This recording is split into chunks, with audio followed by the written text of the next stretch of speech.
Mungu anawaita vijana waliojidhatiti kiroho ambao watafanya kazi kwa ajili ya wokovu wa vijana wenzao na kuleta hamasa mpya kwenye shule yako ya Sabato. Unaweza kufikiria sababu nyingi sana kwa nini Mungu atafute mtu aliye bora zaidi kuliko wewe. Lakini Mungu anayo kazi kwa ajili yako. Fanya ambayo hakuna mtu awaye yote anaweza kuifanya. Kuna watu ambao wewe unaweza kuwafikia vizuri zaidi kuliko mtu mwingine yeyote. Mungu anakutaka wewe. Haidhuru una umri gani. Je, uko tayari?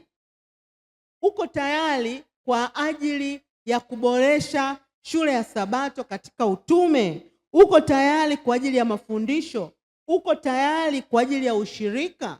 Shule ya Sabato ndio itatusaidia kukamilisha utume. Shule ya Sabato, kwa sababu tukiimarisha hivi vikosi, itatusaidia kuingia mahali ambapo sisi kama kanisa yawezekana hatuwezi kuingia.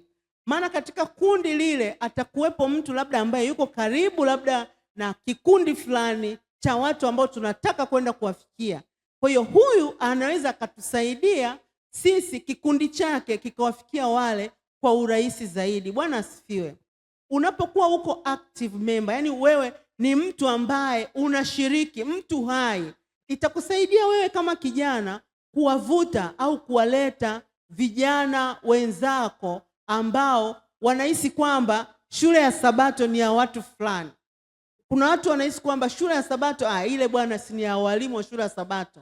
Kwa hiyo anakuwa anachelewa, anakuwa hawezi kufanya vile vitu ambavyo anatakiwa kufanya kwa wakati. Wapendwa, ni kwamba uwaga tunatanga. Hata mimi nikianza kuchelewa shule ya Sabato, ukianza kuona misi vipindi vya shule ya Sabato, jamani, muovu anakuja taratibu. Unaanza kukosa darasa la walimu, unatiki, afu unajifarija mimi sio mwalimu. Lakini unaanza kukosa kile kipindi cha kwanza kabisa cha shule ya Sabato cha uimbaji. Unasema hata hivyo nyimbo za kitabuni nazijua. Unakuja ile sehemu ya kwanza ile unaikosa. Unasema nitakwenda kwenye mjadala wa lesoni. Unafika kwenye lesoni hujasoma huko ora. Siku leo umeulizwa swali hujajibu, kesho hujajibu, kesho nasema bwana nitakwenda ibada kuu. Unashindwa. Baadaye hata ibada kuu hauji na baadaye ndio unatokomea. Yaani amesema kwamba kuangamia, mtu anayetaka kuangamia haleti tangazo.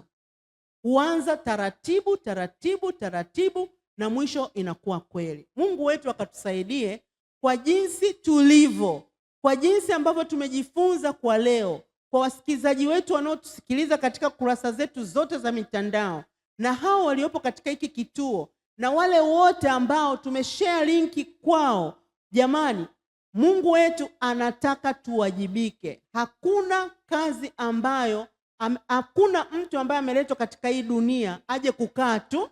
Ametuleta kwa kusudi maalum la utume. Ametuleta kwa kusudi maisha yangu yaonekane kwa watu ambao wataweza kumpokea Kristo. Bwana asifiwe. Jumamosi hii Mungu akipenda tutakuwa na ubatizo mkubwa kuhitimisha juma la maombi. Kuhitimisha juma la maombi. Endelea kualika watu na kuwasaidia wale ambao wameshakata shauri kwa ajili ya kumpokea Yesu kwa njia ya ubatizo.